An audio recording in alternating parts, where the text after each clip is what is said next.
कल के लेक्चर में हमने ये डिस्कस कर लिया था कि अगर किसी मैग्नेटिक फील्ड में हम किसी चार्ज को अगर थ्रो करेंगे, of course with some velocity, है ना, तो हमने देखा था उस चार्ज को क्या एक्सपीरियंस होगा, फोर्स एक्सपीरियंस होगा, है ना। मैग्नेटिक फील्ड में वो क्या महसूस करेगा, फोर्स। शर्त है उस चार्ज के पास क्या होना चाहिए, वेलोसिटी होना चाहिए, है ना। यानी कि रेस्ट में अगर होगा चार्ज तो ऐसी कोई बात नहीं होगी, उसको कोई फोर्स नहीं लगेगा। फोर्स लगने की बात तभी आएगी जब उस पर वेलोसिटी हो, ठीक है। अब इसमें यह है कि अगर आप ध्यान से देखेंगे कल का लेक्चर में, उसमें हमने जब वेक्टर फॉर्म में डिस्कशन में आए थे, है ना, तो हमने भी क्रॉस बी किया था, जबकि हमारे पास मैथमेटिकली ऑप्शन ये भी है कि हम क्या करें, बताओ। क्या कर सकते, बताओ। अगर वेक्टर फॉर्म में देखो, यहां ध्यान से, कल हमने जो अंतिम में लिखा था, हमारे पास ये अवेलेबल था एक्चुअली। अगर सिर्फ मैग्नीट्यूड को ध्यान में देखें तो एफ बी बराबर आया था क्यू भी साइन थीटा इंटू बी, या फिर थोड़ा सा रीअरेंज करके कह दो क्यू भी बी साइन थीटा। तो यहां से जब मैंने वेक्टर फॉर्म में तब्दील किया तो मैंने जवाब लिखा है आपको कि एफ बी, क्योंकि फोर्स एक्चुअली वेक्टर होता है, ये बी में जानबूझ के जोड़ा हूं ताकि रिप्रेजेंट हो force due to magnetic field. B से मैग्नेटिक फील्ड डिनोट होता है, कल बता चुका हूं। इज इक्वल टू आपने क्या लिखा था, क्यू। क्यू तो स्केलर होता है, आप जानते हैं, चार्ज के पास कोई डायरेक्शन वगैरह नहीं होता है ना। उसका जो प्लस माइनस होता है वो सिर्फ उसके कैरेक्टरिस्टिक्स बताने का होता है। चार्ज दो किस्म के होता है, एक पॉजिटिव और एक नेगेटिव, इसीलिए, है ना। खैर, भी क्रॉस बी, यही हमने लिखा है कल के लेक्चर में, है ना। तो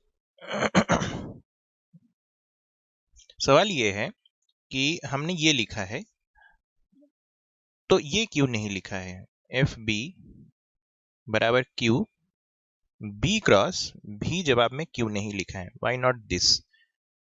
ये गलत है, पर सवाल है कि क्यों गलत है। तो इसका जवाब मैं थोड़ा सा एक्सप्लेन किया था, समय कम था।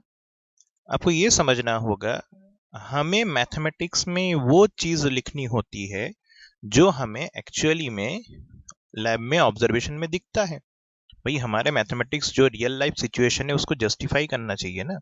हम अपनी मर्जी से ऐसे कुछ भी नहीं लिख सकते हैं ना। Mathematical is just a tool to represent the actual situation in a laboratory condition, है ना। तो लैब में हमें क्या देखने को मिला, उस बात को समझो कि आपको ये पता होना चाहिए। अगर थोड़ा सा पिछले साल जब पढ़ाया गया था वेक्टर्स, तो अगर आपको याद हो, अगर आप ध्यान से देखेंगे तो आपको ये शायद याद हो कि जब हम वेक्टर के क्रॉस मल्टीप्लिकेशन की बात करते हैं, यानी कि एक वेक्टर ए है और एक दूसरा वेक्टर मान लो बी है, तो दोनों को अगर क्रॉस प्रोडक्ट करोगे तो एक ऑप्शन अगर ऐसा करते हैं, हम ए क्रॉस बी करते हैं और बी क्रॉस ए अगर करूं, तो आपको पता होना चाहिए ये दोनों एक दूसरे के बराबर बिल्कुल भी नहीं होता है। कितने लोगों को ये बात याद है? डॉट प्रोडक्ट के केस में दोनों एक दूसरे के बराबर हो जाता है, पर क्रॉस प्रोडक्ट में ये नहीं होता, बल्कि इन दोनों में एक ही फर्क होता है। इनको इक्वेट किया जा सकता है, बशर्ते आप उसके आगे क्या लगा दो, नेगेटिव साइन। एक्चुअली में नेगेटिव साइन ये रिप्रेजेंट करता था कि ए क्रॉस बी बराबर, लेट मान लो कुछ सी आ रहा है, क्या आ रहा है, सी। पता है ना, क्रॉस प्रोडक्ट में जो आंसर आता है वो अपने आप में वेक्टर क्वांटिटी होता है, इसलिए इसको वेक्टर प्रोडक्ट भी बोलते थे। तो ए क्रॉस बी करने पर अगर सी आएगा तो बी क्रॉस ए करने पर कितना आएगा, जानते हो? बी क्रॉस ए करने पर कितना आ रहा होगा, माइनस सी।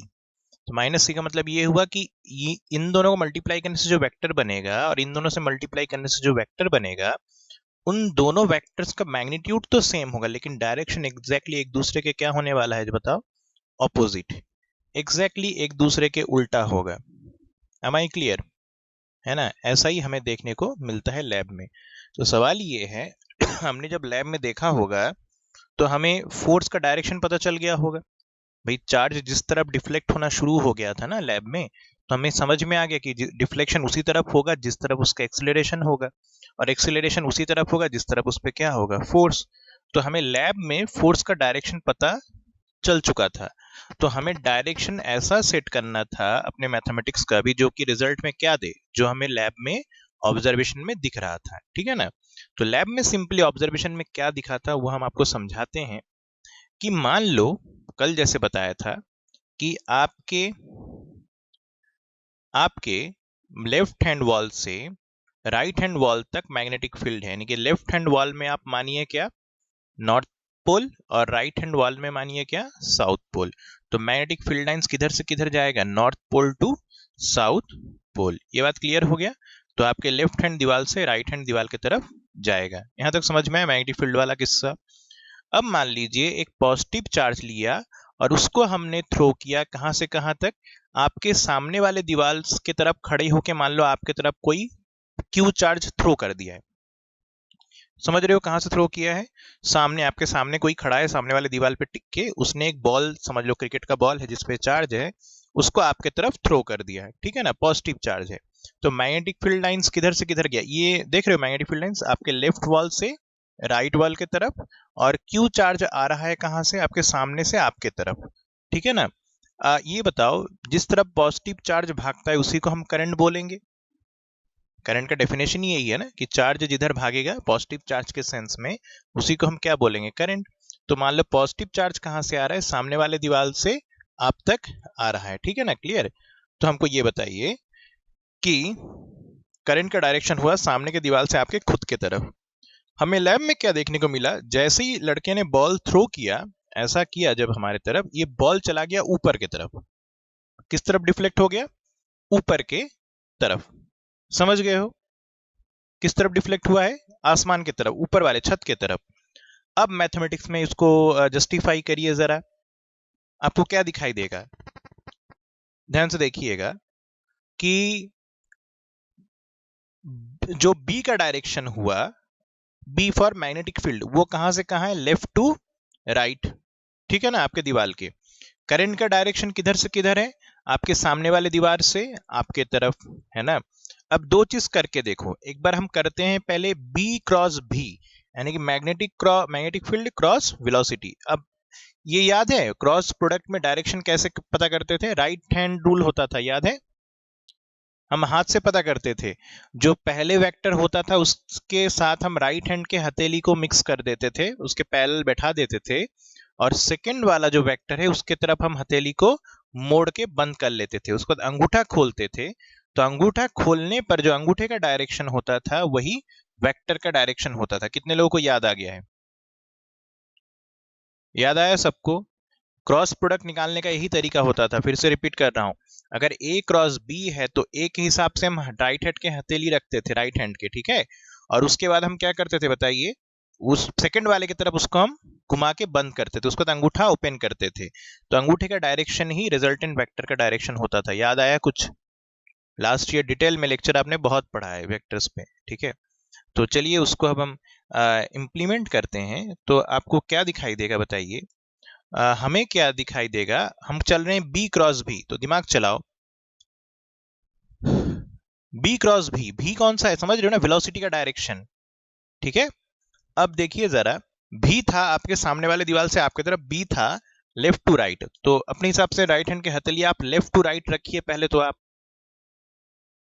सबने रख लिया, सब अपने अपने राइट हैंड के हथेली को अपने बायां दीवार से दायां दीवार की तरफ ऐसे कर दीजिए, यानी कि जो फिंगर के टिप है वो दायां दीवार की तरफ कर दिए, सबने कर दिया है ना, ठीक है। अब बताइए भी किधर है, आपके तरफ, आपके तरफ है, तो आप हथेली को ऐसा रखेंगे तो नहीं चलेगा। मेरे कहने का मतलब ये है कि थोड़ा सा दिमाग चलाइएगा ध्यान से। ये हमने रख दिया, कितने लोग हाथ ऐसे रखे हो दाएं तरफ। अब भी किधर है बताओ, तुम्हारे खुद के तरफ। तो खुद के तरफ देखो मुड़ नहीं रहा होगा, ये तो ऊपर की तरफ मुड़ जा रहा है ना। तो हमको थोड़ा सा इसमें ट्रिक अपनाना होगा, हाथ को थोड़ा सा रोटेट करके ऐसा करके पॉइंट करो जरा। कितने लोग समझ गए हो, कितने लोग का अब हाथ सेट हो गया सही सही, कितने लोग ध्यान से देख पा रहे हो कि आपका जो फिंगर पॉइंट हो रहा है वो लेफ्ट टू राइट ही हो रहा है अभी भी हथेली का, सही है सबका, क्लियर। अब देखो आप पीछे की तरफ अपने हाथों को बंद कर सकते हैं, उंगलियां बंद हो जाएगी, देखो पीछे की तरफ। अब आप आराम से ग्रिप पकड़ सकते हैं, देखो मुड़ गया पीछे की तरफ, कितने लोगों को मुड़ गया, मुड़ गया। अब अंगूठा खोलो, किधर खुल रहा है? अंगूठा खोलो नीचे की तरफ। कितने लोगों को डाउनवर्ड आंसर मिल गया है? सबको मिला? जितने लोगों को मिला हाथ उठाइए प्लीज। आपने पहले हथेली को सेट किया, भी की तरफ, वेलोसिटी की तरफ इसको बेंड किया, तो अंगूठा नीचे पॉइंट हो रहा है। आया सबका? अब ये बताइए, मैंने आपको पहले ही बताया, लैब में हमें क्या देखने को मिला था, बताओ जरा। ऊपर की तरफ। लैब में हमें ऊपर की तरफ दिखाई दे रहा है, जबकि आप मैथमेटिक्स लगा रहे हो तो कहां आ रहा है? नीचे की तरफ। कितने लोग समझ रहे हो? तो गलत आ गया कि नहीं आ गया? जब आपने बी क्रॉस भी किया, एक काम करते हैं, उल्टा करके देखते हैं, जो हमने एक्चुअल में आंसर निकाला है भी क्रॉस बी, तो अब उल्टा करो। पहले तो वेलोसिटी के हिसाब से हथेली रखो, यानी कि भी को पहले कंसीडर करेंगे। तो वेलोसिटी किधर है भाई?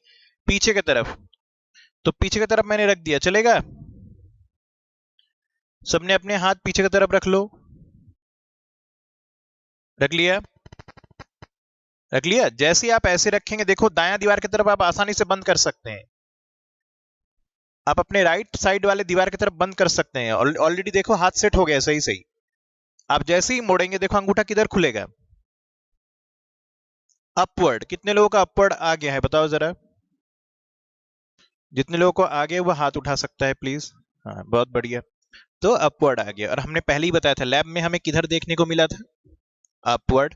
तो हम मैथमेटिकली किसके मल्टीप्लाई किसके साथ, किसको पहले और किसको बाद में रखने पर हम लैब के सिचुएशन से जस्टिफाई कर पा रहे हैं? तो जवाब आपके सामने है कि जब हम भी क्रॉस बी रख रहे हैं तब ऐसा हो रहा है, बी क्रॉस भी करने पर ऐसा नहीं हो रहा है।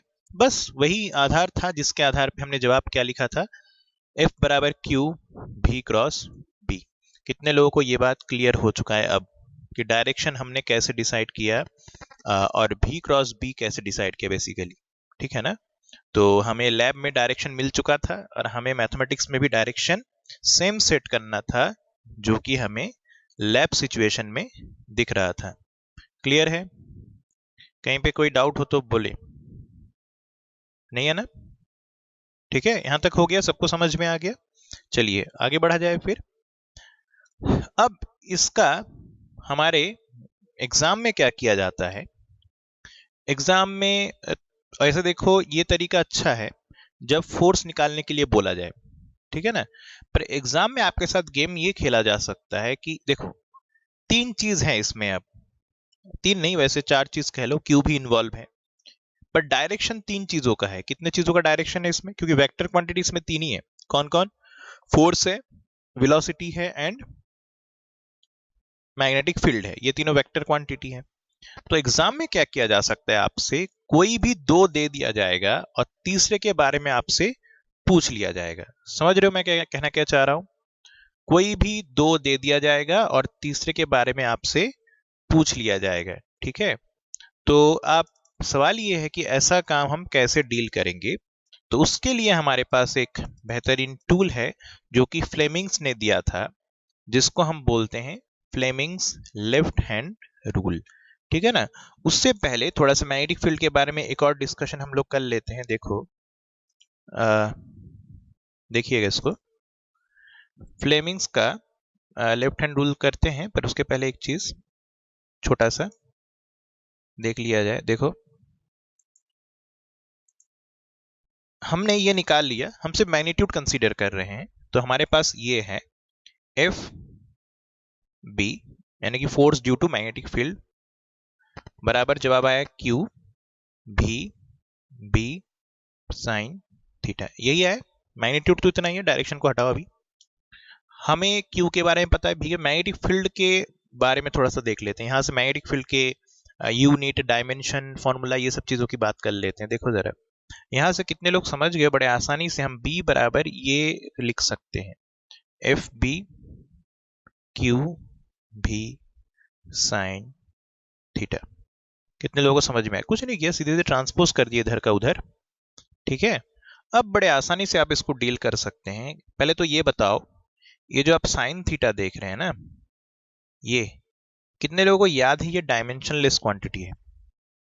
Trigonometric functions are unit and dimensionless quantity. ये सिर्फ साइड्स के रेशियो होता है, तो सेम डायमेंशन वाले चीजें होते हैं, मीटर अपॉन मीटर या centimetre upon centimetre cancel out हो जाता है, ऐसा ही ना? तो इसका तो डायमेंशन है नहीं, तो इसको तो साइड में करो। फोर्स का यूनिट क्या होता है सबको पता होना चाहिए, न्यूटन। एसआई में हम बात कर रहे हैं। चार्ज का क्या होता है बताओ? कूलाम होता है, चार्ज का कूलाम होता है। और वेलोसिटी का क्या होता है बताओ? मीटर पर सेकेंड। लेकिन कूलाम को थोड़ा सा जब एसआई में लिखोगे ना तो आपको पता होना, ये तो हो गया, ये खैर छोड़ो, अभी आते हैं। ये जो पूरा यूनिट आप देख रहे हो, इस पूरे कॉम्प्लेक्स यूनिट को सीधे सीधे एसआई में पढ़ देते हैं टेस्ला। क्या बोल देते हैं? टेस्ला। कितने लोग समझ गए हो? न्यूटन अपॉन कूलम पर मीटर पर सेकेंड को इकट्ठे में हम क्या बोल देते हैं? टेस्ला। ये टेस्ला एक बहुत बड़े फिजिक्स के दुनिया के हस्ती रहे हैं। इनके बारे में हम डिटेल में डिस्कस करेंगे। उनका एसी जब हम करंट पढ़ेंगे उसमें बहुत बड़ा कंट्रीब्यूशन है। तो टेस्ला के ऑनर में ये जो मैग्नेटिक फील्ड है इसका पूरा एसआई यूनिट को ही क्या लिख दिया गया है? टेस्ला। ठीक है ना? The SI unit of magnetic field is Tesla. मेरे ख्याल से यहाँ से आप डायमेंशनल फॉर्मूला भी प्रूव कर सकते हैं। हमारे पास है बी बराबर force upon velocity into Q into sine of theta. Sine theta हमारे लिए कोई इशू ही नहीं है। मेरे ख्याल से फोर्स का डायमेंशनल फॉर्मूला, अगर हम बी का डायमेंशनल फॉर्मूला पता करना चाहते हैं तो फोर्स का सबको पता है मेरे ख्याल से, M L T minus two. इतना तो फोर्स का याद हो गया होगा, तुम लोग इतना यूज किए होगे। वेलोसिटी का भी पता होगा मेरे ख्याल से, M L T minus one, ये लिखते हैं ना। वेलोसिटी का ही आएगा, distance upon time, length upon time. और क्यू का क्या आता है जानते हो? क्यू का एक्चुअली कूलाम एसआई नहीं है, एम्पियर करंट एसआई है। तो करंट बराबर तो आप जानते हो क्यू बाई क्या होता है? टी। तो क्यू बराबर चाहे तो हम लिख दे आई इंटू टी।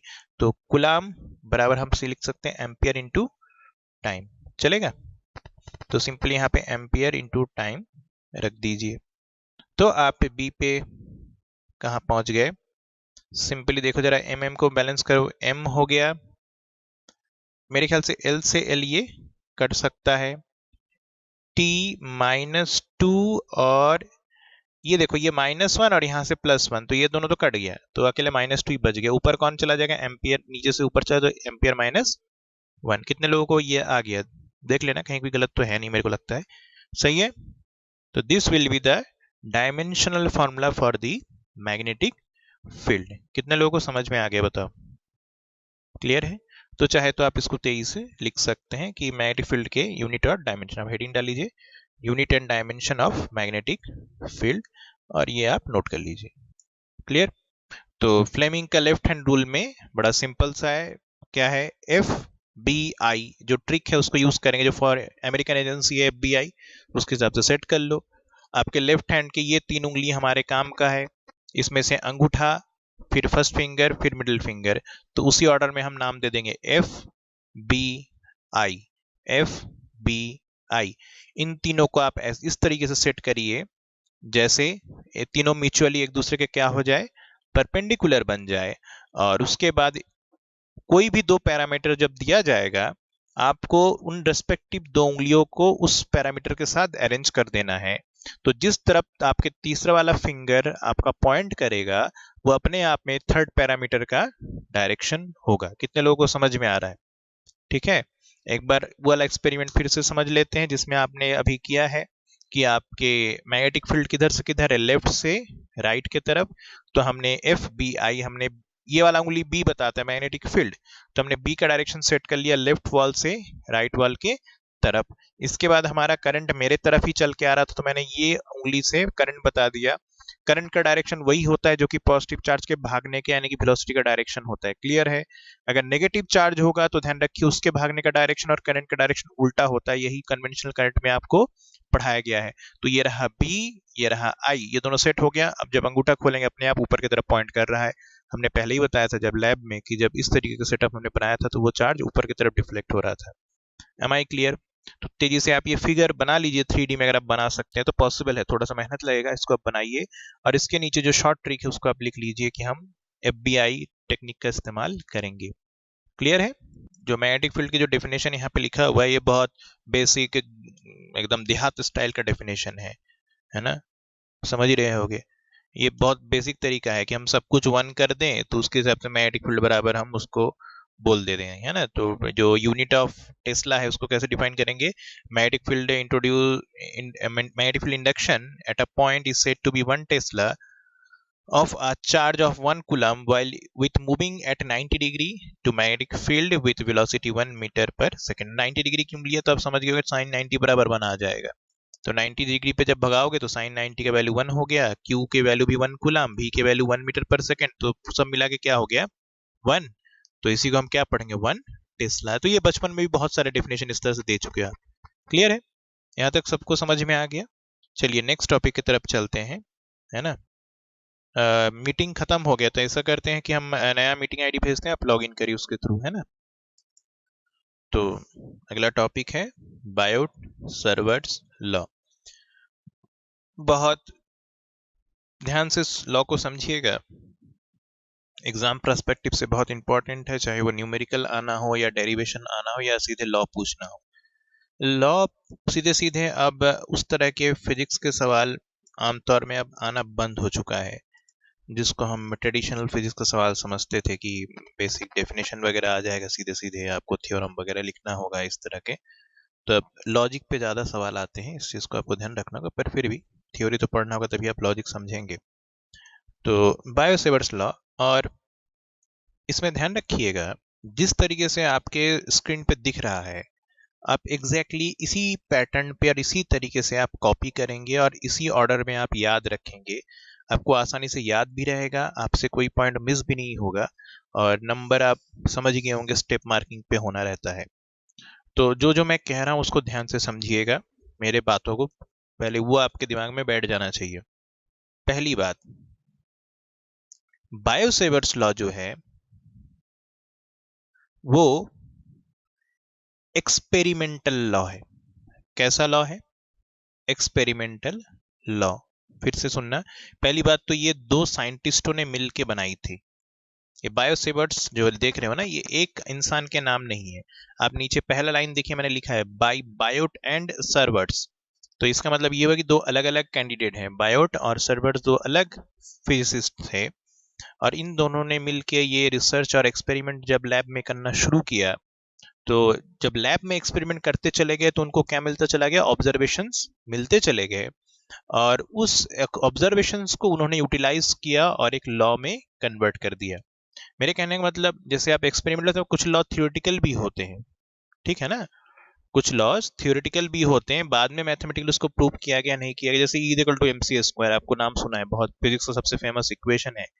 ये जब आइंस्टीन ने पहली बार इसको डिलीवर किया था तब वो थियोरेटिकल लॉ था, है ना। कोई उनके पास प्रैक्टिकल ऑब्जर्वेशन या प्रैक्टिकल रिजल्ट उनके पास अवेलेबल ही नहीं था, कि कोई उनके सपोर्ट में कोई भी उनके पास एक्सपेरिमेंट वगैरह नहीं था, कोई रिजल्ट नहीं था, इसलिए उनका बड़ा काफी लोग ऐसे थे जो उनके खिलाफ भी बोल रहे थे, उनके मजाक भी उड़ा रहे थे कि कुछ भी पक रहे हैं, ठीक है। लेकिन जो बायोसेवर्ट्स लॉ है ये पहले ही समय से कैसा लॉ है, एक्सपेरिमेंटल लॉ, यानी कि उन्होंने लैब में खूब सारे बार एक्सपेरिमेंट किया, अलग अलग चीजों को पैरामीटर को बदल बदल के उन्होंने चेक किया, जो उनको ऑब्जर्वेशंस मिलते चले गए उस आधार पे उन्होंने क्या किया, एक लॉ डिजाइन किया, फैब्रिकेट किया।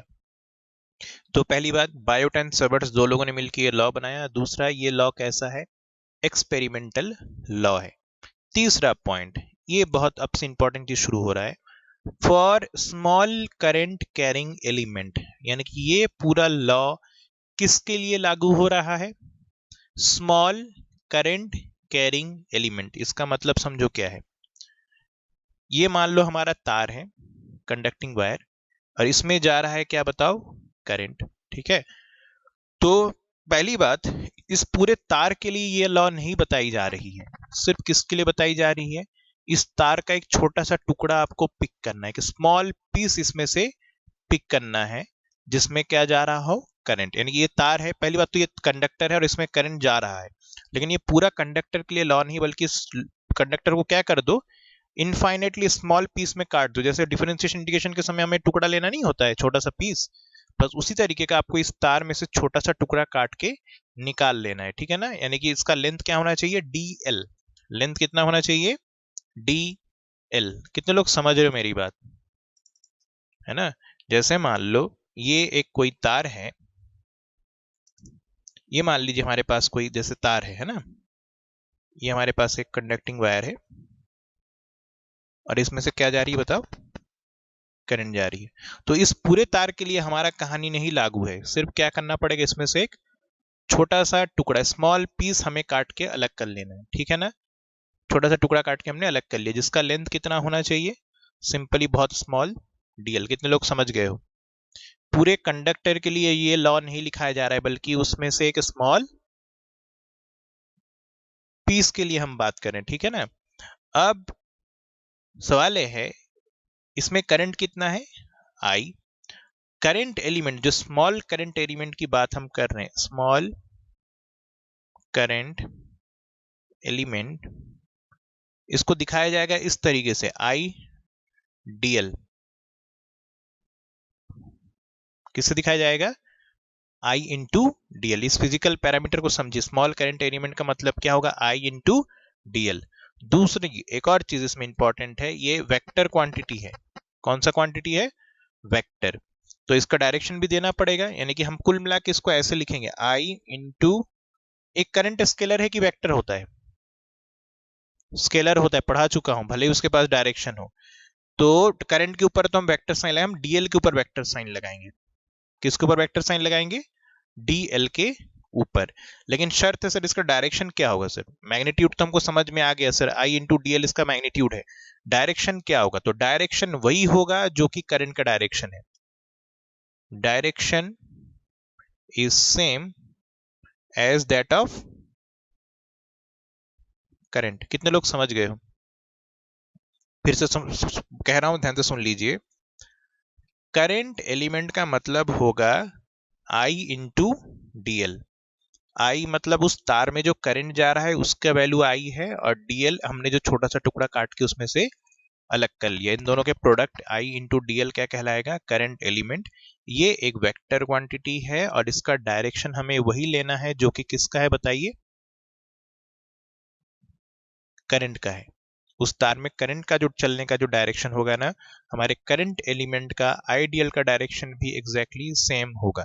कितने लोग समझ गए हो मेरी बात, क्लियर है लाला, ठीक है ना। यहां तक समझ में आ गया सबको, तो करंट एलिमेंट कैसे चुनना है। चलिए, यहां तक अगर हो गया हो तो आगे बढ़ते हैं, इसमें ध्यान से देखिए। अब देखो इधर, तो हमारे पास क्या क्या सिचुएशन है। एक तो पहला लाइन क्लियर हो चुका है, ये दो साइंटिस्ट बायोट एंड सेवर्ट, दूसरा ये एक्सपेरिमेंटल है। तीसरा, ये पूरा लॉ किसके लिए लागू है, एक स्मॉल करंट कैरिंग एलिमेंट के लिए, आईडीएल के लिए। समझ गए ना। और करंट एलिमेंट क्या होता है मैंने अलग से आपको समझा दिया है, अभी नोट भी करवा देंगे। अब चौथा स्टेप, ये लॉ है क्या आखिरकार, ये तो किसने बनाया, किस स्थिति में बनाया, किसके लिए है, ये तो हमने बता दिया। लॉ अपने आप में क्या कहता है वो समझो ध्यान से। पहले मैं अपने तरह से समझाता हूं, फिर आप इसमें से नोट करने में दिमाग लगाइएगा। देखिएगा, ये लॉ सिंपली ये कहता है कि मान लो, ध्यान से देखिएगा, ये हमारे पास एक कंडक्टिंग वायर जा रहा है, मान लो, ठीक है ना। एक तार है जो आगे पीछे चलता जा रहा है, इसमें करंट है, मान लीजिए चलता है आई। कितना करंट है, आई। सबसे पहले तो हमें इसमें क्या चुनना होगा, सबको समझ में आ गया होगा, स्मॉल एलिमेंट, ठीक है ना। छोटा सा टुकड़ा चुनना होगा ना, करंट एलिमेंट छोटा सा एलिमेंट के लिए लागू है ना। तो हमने यहाँ पे छोटा सा एक टुकड़ा चुन लिया है, ठीक है ना। अच्छा, ये एक और चीज में तो मेन चीज बताना भूल गया, ये लॉ करता क्या है, तो ये लॉ का मेन काम है मैग्नेटिक फील्ड पता करके बताना। समझ गए हो ना। स्मॉल करंट कैरिंग एलिमेंट के वजह से किसी भी दिए हुए पॉइंट पे मैग्नेटिक फील्ड कितना होगा वो पता लगाना है। Am I clear. This law is used to find the magnetic field at a given point due to a small current element. चमक गया सबको, ठीक है। तो सबसे पहले मैंने एक छोटा सा एलिमेंट चुन लिया यहाँ पे डीएल, और इसमें डायरेक्शन क्या होगा इसका समझ गए हो, यहाँ पे टेंजेंट बना लो। इस जगह पे करंट का डायरेक्शन जहां पे है उधर ही तो इसका डायरेक्शन होगा। कितने लोग समझ गए, तो पहले ही बता दिया हूं। तो ये बन गया करंट एलिमेंट आई डीएल, चलेगा।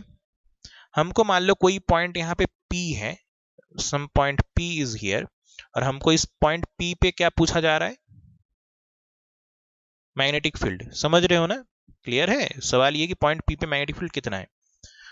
तो हम इसके बाद क्या करेंगे, ध्यान से देखिएगा। हम ना जो एलिमेंट आपने चुना है वहां से लेके P तक एक पोजीशन वेक्टर बनाएंगे, यानी कि हम पोजीशन वेक्टर बना रहे हैं पॉइंट P का विथ रिस्पेक्ट टू किसके, करंट एलिमेंट के। तो हम ये बनाने जा रहे हैं, समझो क्या, पोजीशन वेक्टर, पोजीशन वेक्टर सबको याद हो, position vector of point P with respect to current element. तो बस बनाओ, यहां से लेके हम एक एरो बनाएंगे, कहां तक के लिए बताओ, एक मिनट, हमें यहां पे बनाना है,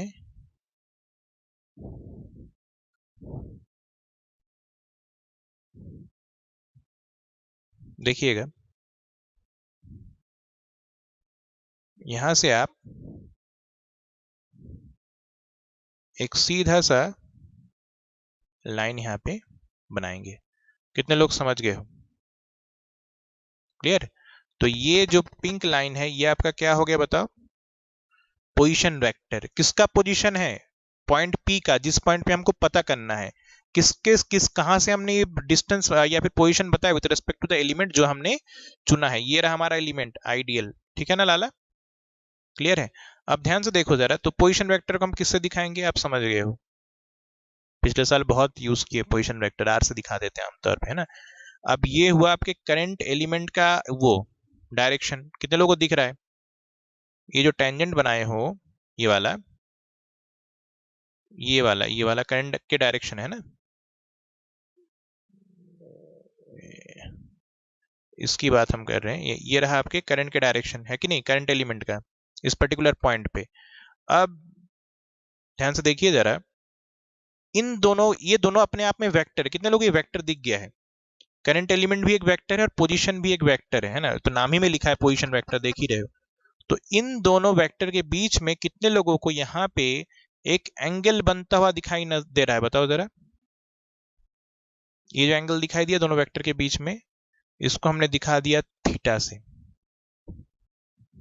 the angle between position vector and current element is represented with angle theta, ठीक है। अब ये लॉ क्या कहता है उस पे चलते हैं, ठीक है ना। अब छोटा सा टुकड़ा है आपके पास, है ना, तो छोटे से टुकड़े के वजह से जो मैग्नेटिक फील्ड क्रिएट होगा वो भी बहुत छोटा सा क्रिएट होगा, बहुत मामूली सा क्रिएट होगा, चलेगा, ठीक है। तो कैसे पता करेंगे, देखिएगा जरा, पॉइंट P पे जो मैग्नेटिक फील्ड होगा वो हमने मान लिया, dB होगा। कितने लोग समझ गए हो मैंने dB क्यों लिखा, क्योंकि छोटा सा टुकड़ा है तो उसके वजह से जो मैग्नेटिक फील्ड भी क्रिएट होगा वो भी बहुत मामूली होगा। कितने लोग समझ रहे हो, बड़ा साइज का मैग्नेट होता तो बड़ा क्रिएट होता, पर छोटे साइज का इसलिए जो मैग्नेटिक फील्ड भी बनेगा वो भी बहुत छोटा बनेगा, ठीक है। तो देखा ये गया जो dB है magnetic field due to this current element, ये जो होता है ना ये प्रोपोर्शनल होता है किसके, I के, किसके प्रोपोर्शनल होता है, I के, I मतलब उस तार में जितना करंट है, ठीक है। तो this is proportional to the current itself, ठीक है। यहाँ पे दूसरा ये देखा गया, ये जो dB है ये प्रोपोर्शनल है dl के। ये dl क्या है भैया, जो आपने एलिमेंट चुना है उसका साइज, उसका लेंथ, जो छोटा सा टुकड़ा आपने चुना था ना dl लेंथ का, तो उसके लेंथ के भी प्रोपोर्शनल है। तीसरा ये देखा गया, ये डायरेक्टली प्रोपोर्शनल है sine of the angle between current element and position vector, यानी कि थीटा जो एंगल बना था, कौन थीटा कौन है, समझ गए, याद है, ये एंगल थीटा था, तो साइन थीटा के प्रोपोर्शनल है, ठीक है। और इसके बाद देखा गया जो dB है ये इनवर्सली प्रोपोर्शनल है आर स्क्वायर के, किसके, आर स्क्वायर के। ये आर कौन है भैया, डिस्टेंस, जो पोजीशन वेक्टर बनाए हो उसका मैग्नीट्यूड है, तो ये डिस्टेंस हुआ करंट एलिमेंट से पॉइंट P तक का। एम आई क्लियर, यहां तक कितने लोगों को सारी बातें समझ में आ चुकी है, क्लियर है? अब अगर इन सभी चारों इक्वेशन को आप मिलाओगे तो आपको क्या मिलने वाला है बताओ mathematically, dB proportional to what, I dl sine theta by R का स्क्वायर, ठीक है। प्रोपोर्शनलिटी हटाओगे तो मैथमेटिकल में आपको कांस्टेंट डालनी होगी, इक्वेशन इक्वल टू डालना चाहते हो तो तो कांस्टेंट के I D L sine theta बटा आर का स्क्वायर। जब हमने लैब में ऑब्जर्व किया तो ये के की जो वैल्यू है वो इतनी पाई गई। कितनी पाई गई?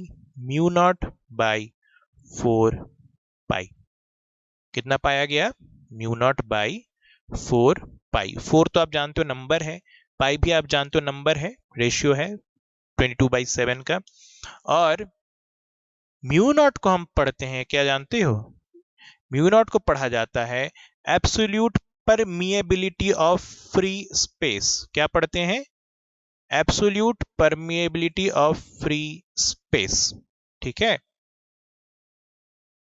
आपको दिख रहा होगा मॉनिटर पे क्या पढ़ते हैं। ये नीचे देखिए, absolute permeability of free space, है ना।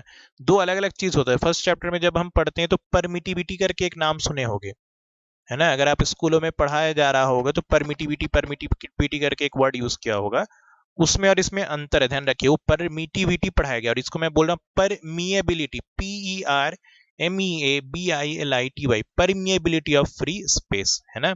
ये एक्चुअली में ये बताता है कि किसी भी मीडियम में, वैक्यूम हो सकता है, पानी हो सकता है, वुडन हो सकता है, व्हाटएवर इट इज, ऑयल हो सकता है, किसी भी मीडियम में मैग्नेटिक प्रॉपर्टी को प्रोपोगेट करने में क्या उसके स्थिति बन रही है, क्या उसके कंडीशन बन रहा है, कितना स्ट्रेंथ वो प्रोपोगेट करवा पा रहा है, इस बात को रिप्रेजेंट कौन करता है?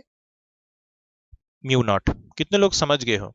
तो म्यू नॉट यूज किया गया ताकि ये बताने के लिए कहां हमने पूरा स्टडी कहां पे किया है, समझ गए हो ना? वैक्यूम पे, या फिर यूं कह लो सिंपली एयर में। वैक्यूम और एयर में बहुत ज्यादा अंतर नहीं होता है, ठीक है ना।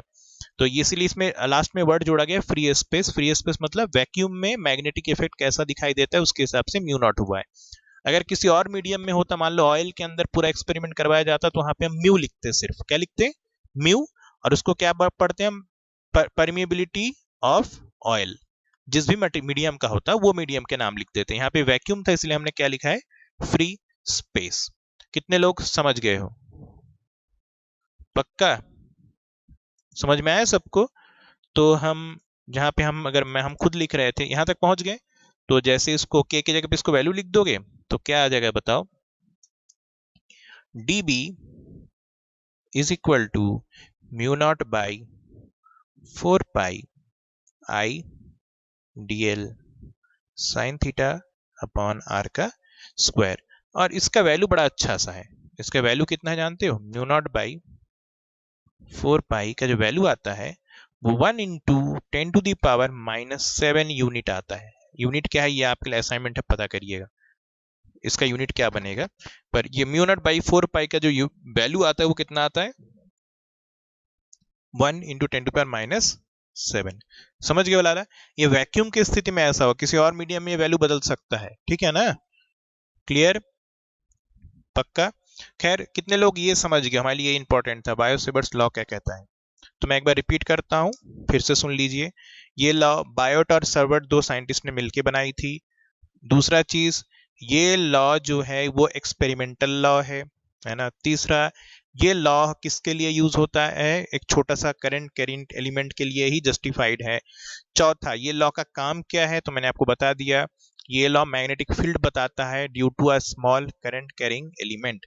करंट कैरिंग एलिमेंट क्या होता है वो मैंने अलग से आपको बता दिया कि वो I इंटू DL होता है, जो कि एक वेक्टर होता है, उसका डायरेक्शन वही होता है जो कि करंट का होता है। फिर ये लॉ अपने आप में एक्सप्लेन क्या करता है वो मैंने आपको बता दिया कि dB, the magnetic field due to this small element is proportional to current in the wire. It is proportional to the length of the element, that is dl. It is inversely proportional to the 1 upon r square, that is distance between the element and the position where you need to calculate magnetic field. और चौथा, it is directly proportional to the sine of theta. तो इन सबको जब हमने मिलाया तो हमको क्या मिला? dB is proportional to I dl sine theta upon R का स्क्वायर। मैथमेटिक्स में आपने उसको रिप्लेस किया कांस्टेंट से, जो कि कांस्टेंट है म्यू नॉट बाई 4 पाई के बराबर, where mu naught representing the permeability of free space. Permeability का सेंस क्या निकला वो मैंने आपको क्लियर कर दिया कि किसी भी पर्टिकुलर मीडियम में मैग्नेटिक प्रॉपर्टी किस तरह से टैकल होगा, क्या उसके इम्पैक्ट होता है, उसको एक्सप्लेन करने का फिजिक्स में तरीका क्या है, परमिएबिलिटी के दम पे हम कर पाते हैं। कितने लोगों को ये चीजें अब एकदम क्लियर है? अगर क्लियर है तो हाथ उठाइए और उसके बाद आप इसको तेजी से नोट करिए।